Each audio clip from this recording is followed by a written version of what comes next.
My 18-year-old female parents were never together, and my dad never wanted kids. I was a mistake, and I've always known that. I've always lived full-time with my mom and rarely see my dad. He's from a wealthy family, and he pays more child support than he has to and gives me a lot of money. He's never tried to build a relationship beyond throwing money at me, and I've accepted that we'll never be close. My mom got married when I was 2. My stepdad has 3 kids, a 21-year-old male, an 18-year-old female, and a 17-year-old male, and they have 4 kids together, a 14-year-old male, an 11-year-old male, a 9-year-old female, and a 6-year-old male. My mom doesn't work, so money is tight sometimes. My mom is like my step-sibling's real mom. Their dad has never been like my real dad. After they got married, they focused on creating their new life together, and I didn't fit in their perfect family. My stepsister and I were never able to build a relationship. When we were little, my dad would buy me better toys, and sometimes I let my stepsister play with me, but she would break or steal my things, so I started to keep my stuff from my dad hidden.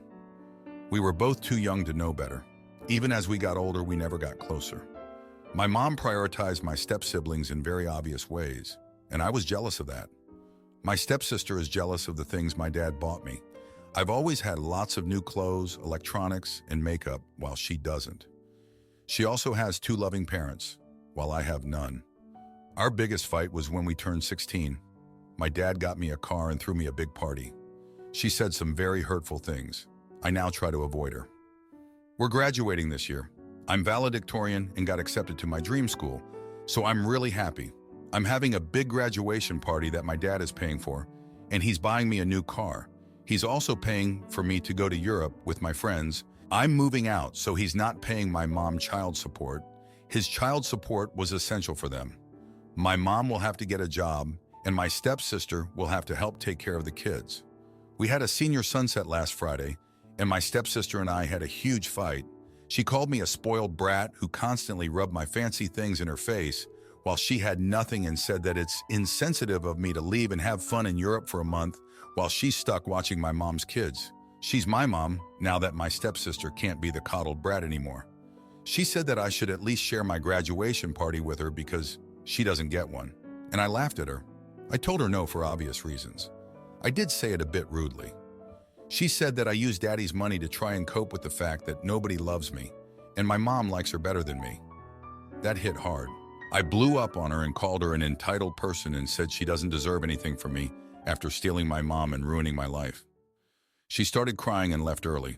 When I got home, my mom said I'm being insensitive, and if I can't control myself as an adult, then I can't stay in her house either. I'm at my dad's right now, and I don't plan to go back, but I kind of feel bad. Did I say do too much? Now for a few comments before the update. Comment 1. This isn't adding up for me. You rarely see your dad, yet you constantly have new things from him. He throws you lavish parties, and you're staying there right now. He obviously cares to some extent if you can stay there, and he makes the effort to plan parties. I guess I can't tell what the actual dynamic here is, but you're 18. Just stay with dad until you leave for college. Comment 2. Not the idiot if how you've described your stepsister is accurate. Also, holy crap, 8 kids between your mom and stepdad? Honestly, I'm not sure if your mom not working is a good thing or bad, seeing how many kids she ended up having to take care of. Her threat at the end comes off with little bite, seeing as a, you stated you're moving out, and B, it's likely a madhouse there. Now, for the update. Hey everyone, a lot has happened since my last post, and I wanted to give you all an update. After the fight with my stepsister at the senior sunset, things got even more tense at home. My mom was still upset with me for what I said to my stepsister, and she made it clear that she thought I was being selfish and insensitive. I tried to explain my side of things, but she just wasn't hearing it. She said that as an adult, I needed to learn to control my emotions and be more considerate of others, especially my family. I ended up staying at my dad's place for a few more days, just to give everyone some space to cool off. During that time, I did a lot of thinking about the whole situation. I realized that maybe I had been a bit harsh with my stepsister, even if what she said to me was hurtful too. I knew that she was struggling with the idea of me leaving and not being able to have the same opportunities as me, and I could understand why that would be frustrating for her.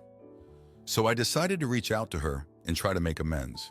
I sent her a text apologizing for what I said and asking if we could talk things out. At first, she didn't respond, but eventually she agreed to meet up with me at a coffee shop near our house. When we sat down to talk, I could tell that she was still upset, but I tried my best to listen to her perspective and validate her feelings. She told me that she had always felt like an outsider in our family, just like I had, and that seeing me get all these opportunities and fancy things from my dad made her feel even more left out. She said that she knew it wasn't my fault, but it still hurt to see me have everything while she struggled. I apologized again for not being more sensitive to her situation and for rubbing my good fortune in her face. I told her that I never meant to make her feel bad and that I wanted us to have a better relationship moving forward. We talked for a long time, and by the end of it, we both felt a lot better. We decided that we would try to spend more time together before I left for college and that we would keep in touch even when I was away. I also offered to help her out with watching our younger siblings sometimes, so that she could have a break and maybe even save up some money for herself. It wasn't easy, but I'm glad that we were able to work things out. I know that our relationship will never be perfect, but I think we both realize that we have more in common than we thought and that we need to be there for each other, even when things get tough. As for my mom, things are still a bit strained between us, but we're working on it. I think she's starting to realize that I'm not a little kid anymore and that I need to make my own decisions and mistakes sometimes. She's been more supportive lately, and I appreciate that.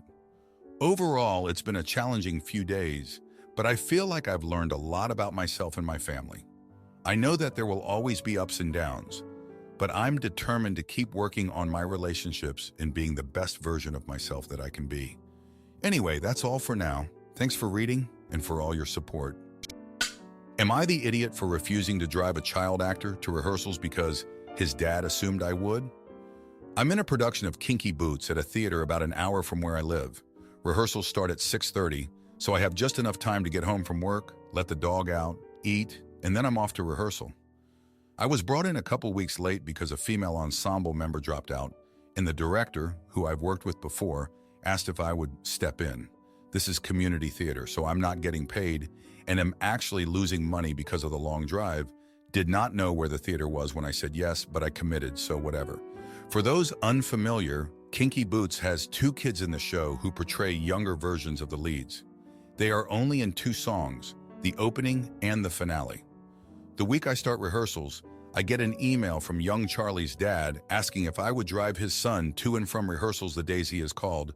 He said the actress playing Lauren had been doing it, but she is having to miss a couple weeks of our rehearsals because she is going into tech shows for another play. In short, Lauren told this father that I would drive his son to rehearsals without asking me beforehand if I would be cool with it. If she had, I would have told her no, and this all could have been avoided. The main reason is that I don't particularly like kids, and I don't want to spend up to 2 hours driving back and forth with a 14-year-old when I would much rather listen to my music really loud and not feel the need to entertain this particularly chatty kid. Also, I'd have to pick him up, drop him off, and change my routine to accommodate this new inconvenience. And I get it. The parents don't want to drive to this theater, drop off the kid, and then come back to the theater hours later to pick him up. But they made the decision to let him be in the play, so transportation is their responsibility. Also, we've never met, so why are they blindly trusting me with their child? Back to the email, the dad asked if I could pick up Charlie from their home outside of downtown and then drop him off. I used this as my excuse, saying their home was out of my way in getting to the theater and would add on at least 20 minutes to my commute, and I was already struggling to get to rehearsals on time, which was kind of true. He responds that he would be happy to drop Charlie off at my home, or we could meet somewhere in between. I finally had to be somewhat honest and say I wasn't comfortable being responsible for someone else's child, and I wouldn't be driving Charlie to rehearsal. His response was a very clipped, "Fair enough." Yesterday, as I was approaching the theater, I see a man I didn't recognize leaving it, so I smile and say hello. He didn't say anything and just stared daggers at me. Turns out that was Charlie's dad, and now I'm feeling guilty. So am I the idiot for not helping out the parents of this kid simply because I don't want to be inconvenienced, and I just don't want to spend lengthy one-on-one time with a 14-year-old? Now, for a few comments before the update. Comment 1. Not the idiot. You have solid reasons for not driving his kid. You don't need to make excuses for your decisions. If anyone asks why, you simply say, "No means no, and my reasons are my own." You don't even have to answer the email. Do cast members share emails? I'm trying to figure out how on earth he got your email address. I'd have a quick chat with the girl and tell her volunteering you was rude and inappropriate. As far as the dad staring daggers at you, maybe he looks like that at everyone. LOL. If it's just you, he's acting entitled and rude, and this just confirms you were right not to drive his son. Comment 2. Not the idiot. But here's your valuable lesson. When declining to do a huge favor, never give detailed explanations why. It only gives the favor asker ammo to knock down your reasons one by one and haggle. Internalize a cordial, "Unfortunately, I won't be able to do that. I wish I could help, but I can't." Period. And yeah, don't be surprised when people who demand unreasonable favors give you a cold shoulder after you decline to let them steamroll you. But good for you for standing your ground. Break a leg. Now for the update. Hey everyone, thanks for all the comments and support on my last post. It's been an eventful couple of weeks since I last updated you all. So after I declined to drive Charlie to rehearsals, things got a bit awkward at the theater. Charlie's dad started showing up to drop him off and pick him up, and he would always give me these disapproving looks. I tried to brush it off, but it was pretty uncomfortable. A few days later, I overheard some of the other cast members talking about how selfish and uncooperative I was being. Apparently, Charlie's dad had been complaining to anyone who would listen about how I refused to help out. I was pretty upset that he was bad-mouthing me behind my back, but I didn't want to stir up more drama by confronting him. As rehearsals continued, I noticed that Charlie seemed a bit more reserved around me. He wasn't his usual chatty self, and I couldn't help but feel like his dad had said something to him about me. It made me feel guilty, even though I knew I had every right to set boundaries. One night after rehearsal, Lauren pulled me aside and apologized for putting me in that position with Charlie's dad. She admitted that she should have asked me first before volunteering me to drive him.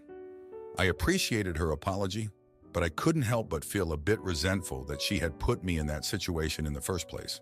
As we got closer to opening night, the tension with Charlie's dad seemed to dissipate a bit. He stopped giving me dirty looks, and Charlie started being more friendly again. I think everyone was just focused on putting on a good show. On opening night, I saw Charlie's dad in the audience. After the show, he came up to me and apologized for his behavior. He said he had been stressed out about the logistics of getting Charlie to rehearsals, but he realized that he had unfairly taken it out on me. I accepted his apology, and we ended up having a nice conversation about the show. Looking back, I realized that this whole situation could have been avoided if Lauren had just communicated with me from the start. It's a reminder that it's important to be clear about your boundaries and expectations, especially when it comes to volunteering your time and energy. In the end, the show went really well, and I'm glad I was a part of it. But I definitely learned a valuable lesson about standing up for myself and not letting others volunteer me for things without my consent. Anyway, that's the update for now. Thanks for reading and for all your support. Am I the idiot for uninviting my brother-in-law from my son's graduation party after he criticized his college choice? My son is graduating high school in 2 weeks. I personally had some turmoil at that age, so I didn't graduate and had to get my GED a few years later. I didn't go to college, so I am incredibly proud of him and all he accomplished in school. He also got into an Ivy League for college, which made me even prouder. Here is the problem. My wife and several family members, including her brother and father, all went to this same Ivy school, so my wife really pushed for him to go there. An unhealthy amount in my opinion. She has always run a tight ship with his schooling over the years, while I've been more lax and said that if he is legitimately trying his hardest between school and extracurricular and social life, then all is okay, even if he struggles sometimes. Now that the payoff is here, my wife was insistent that he goes to this school. I've told him he could go anywhere he wants and go into whatever field he wants, or he could even take a gap year or go straight to work. Whatever makes him happy. He got into an Ivy. He showed he's good enough. Now let him follow his dreams. My son did 2 visits to this school and confided in me that he did not want to go there because of both the culture and he felt like the program he was interested in was better at another school. He was scared to tell his mom to disappoint her. The three of us sat down and talked about how he was feeling. My wife was clearly disappointed, but accepted his decision, although we did get into an argument a week later about how he might regret this years from now. Once the news broke that he would not be going to the Ivy, my wife's family expressed their disagreement with the decision. I laid down the law with how this was his choice and he's still going to an excellent school and he's pursuing his passion. So I will not tolerate any harassing him or telling him that he's making the wrong choice. Most did not put up much of a fight, but my wife's brother is being a real jerk about it.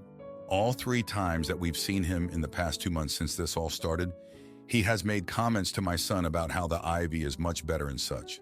I yelled at him last time when I saw it, and he lamely apologized. So my son's graduation is in 2 weeks, and his party with family and friends will be a few days after that. My son told me privately that he does not want his uncle to be there because he is uncomfortable around him and doesn't want to feel that way at his party. I said, okay, no problem, and texted my brother-in-law that he needs to sit the party out because he is making my son feel bad for his choices. As can be expected, I am now under fire from my wife's family. Everyone's mad. I'm excluding him from celebrating my son's accomplishments and that my son can toughen up and whatnot. And my wife is mad that I went over her head. I felt like my wife would not be willing to cut out her brother, so I made the decision myself. I can accept partial blame for going over her head, but I have no regrets otherwise. Am I the idiot? Now for a few comments before the update. Comment 1. You really didn't make the choice though, your son did. So your wife needs to be aware that you didn't just pull this out of your butt on your own. You are enforcing your son's wishes, and considering it's his party, it's really his choice. Not the idiot for the choice, but you're the idiot for not communicating with your wife and going over her head without addressing this as the partnership that marriage should be. Comment 2. Not the idiot. I do think you should have at least mentioned to your wife what your son had said to you and that you were going to uninvite brother-in-law instead of letting her hear it from someone in the family, if that is how it went down. But other than that, not the idiot. Now for the update. Hey everyone, thanks for reading my update. It's been a chaotic month since my last post, and a lot has happened. After I told my brother-in-law that he wasn't invited to my son's graduation party, things got pretty heated with my wife's family. My wife was furious that I made the decision without consulting her first, and we had a huge argument about it. She felt like I was trying to control the situation and exclude her from important decisions about our son. I tried to explain that I was just looking out for our son's well-being, but she wasn't having it. The tension between us was obvious for a few days, and I started to worry that this might cause a serious rift in our marriage. We've had our share of disagreements over the years, but nothing quite like this. I knew I needed to find a way to make things right with my wife, but I also didn't want to back down on my decision to protect our son. As the graduation party drew closer, my son started to get more and more anxious about the whole situation. He confided in me that he was worried about how his mom's family would treat him at the party, and he was starting to have second thoughts about his decision to attend a different college. It broke my heart to see him so stressed out during what should have been a happy and exciting time. I decided to sit down with my wife and have a heart-to-heart conversation about everything that had been going on. I apologized for going over her head with the decision about her brother, and I explained that I was just trying to do what I thought was best for our son. I also told her about how anxious and stressed out he had been feeling, and how much it worried me. To my surprise, my wife actually listened to what I had to say. She admitted that she had been so focused on her own feelings of disappointment and frustration that she hadn't really been considering how our son might be feeling. She also acknowledged that her brother had been out of line with his comments, and that it wasn't fair to expect our son to just toughen up and deal with it. We agreed to present a united front to her family and make it clear that our son's well-being was our top priority. We also decided to have a separate celebration with just our immediate family, so that our son could feel more relaxed and comfortable. The graduation party itself was a bit awkward, with some tension still lingering between me and my wife's family. But overall, it went better than I had expected. My son seemed to enjoy himself, and he got to celebrate his accomplishments with the people who mattered most to him. Looking back on everything that happened, I realized that I could have handled things differently with my wife. I should have talked to her first before making any decisions, and I should have been more understanding of her feelings. But at the end of the day, I don't regret standing up for my son and putting his needs first. As for my son, he seems to be doing better now that the stress of graduation is behind him. He's excited about starting college in the fall, and he's been talking more and more about his plans for the future. I'm so proud of him for staying true to himself and pursuing his passions, even when it wasn't the easy choice. I know that there will probably be more challenges and obstacles ahead, both for my son and for our family as a whole. But I'm hopeful that we can face them together with love and understanding. Thanks for reading, and I'll keep you all updated on how things go from here. If you like this video, you'll probably like these too. Also, while you're here, please consider subscribing. It's your support that keeps this channel alive and allows me to make better and longer videos. Have a great day.